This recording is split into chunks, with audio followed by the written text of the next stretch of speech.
In the previous video, we learned how to fix the rows and columns.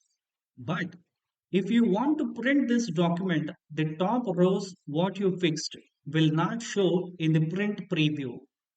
In this video, we are going to learn how to fix rows while taking a print.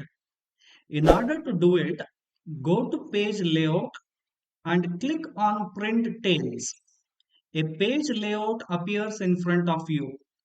Now, click on the arrow button to select how many rows that you want to repeat at the top. I want to repeat rows from cell 1 to cell 5. So, I select these rows and press enter.